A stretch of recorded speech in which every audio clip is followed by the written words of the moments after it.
بيبدأ الفيلم ببنت جميلة وبيكون معاها الحراس كلهم بنات، وبيحطوها في عربية علشان تروح السجن، وبيكون السجن اللي هي رايحاه كله بناته بس. وبطلة الفيلم بتاعنا اسمها كوليا، وبيكون في 2 داخلين معاها، والحراس بياخدوهم وبيدخلوهم على السجن، وبتشوفهم الحارسة بتاعة السجن وبتتأكد من سجل البيانات بتاعتهم. وبنعرف ان كوليا دخلت السجن بسبب جريمة قتل، وانها هتقضي في السجن 99 سنة. وبعد كده بياخدوهم لإعادة الدكتور فيليبس علشان يفحصهم، وبتدخل كوليا وبيعجب بيها الدكتور جدا. بعد كده رئيسة الحرس بتاخد كوليا وبتوديها على الزنزانة بتاعتها.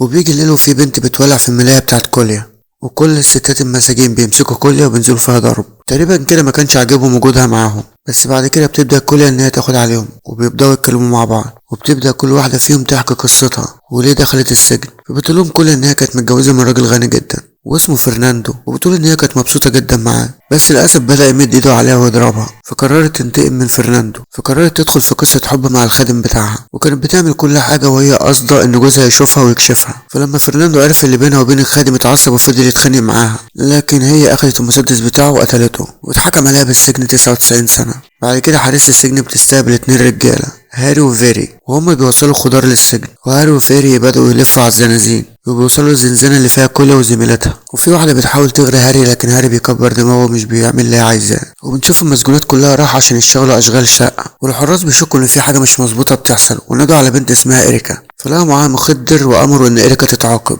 فحطوها في قفص عريانة في عز الشمس، وفضلوا يضربوا فيها وعايزين يعرفوا مكان المخدر جابته منين، لكن إريكا بترفض إن هي تتكلم. بعد كده بيرموها في الزنزانة بتاعتها وهي مصابة من غير ما يعالجوها. فإريكا بتقول لزميلتها إن هما لازم يهربوا من هنا في أي وقت، لأنهم كده كده هيقتلوهم. وبيكون فيريك راح يودي الأكل في السجن، وبتقابل واحدة وبترفع عليه سكينة، فبتطلب منه علاقة لا إما تقتله، فبيوافق فيريك. في اللحظات دي لوسيان مديرة السجن شافتهم، وفيريك لما شافها خاف جدا وخد العربية وجري. ولوسيان مسك البت وكسرت عظمها. وكيرين وإيريكا واقفين مع بعض وبيخططوا إن هما لازم يهربوا، وبيكونوا لازم يخترقوا البوابة الأمامية، بس محتاجين حد تالت معاهم علشان يقدروا ينفذوا الخطة بتاعتهم. بعد كده قرروا ان كوليا هي اللي هتهرب معاهم، فبتقرر كوليا ان هي تنضم للفريق اللي هيهرب، وكل المساجين اللي في الزنزانة قرروا ان هم ينضموا ليهم. وإيريكا بتعلمهم ازاي يستخدموا المسدسات، وبسبب كلمتين مالهمش لازمة بين بنت والتانية السجن كله بيقوم في بعضه ضرب. وبتيجي لوسيان وبتشوف المهزلة دي، فبتضرب طلقة في الهواء وبتعاقبهم ان مفيش اكل لمدة 24 ساعة. وهنا بنكتشف ان البنت اللي اسمها جرير شغالة جاسوسة لمصلحة لوسيان. فجرير قالت لوسيان عن خطة الهروب، فلوسيان راحت على طول لكوليا وحجزتها في سجن انفرادي، وقالت لها ان هي عارفة كل حاجة عن خطة الهروب،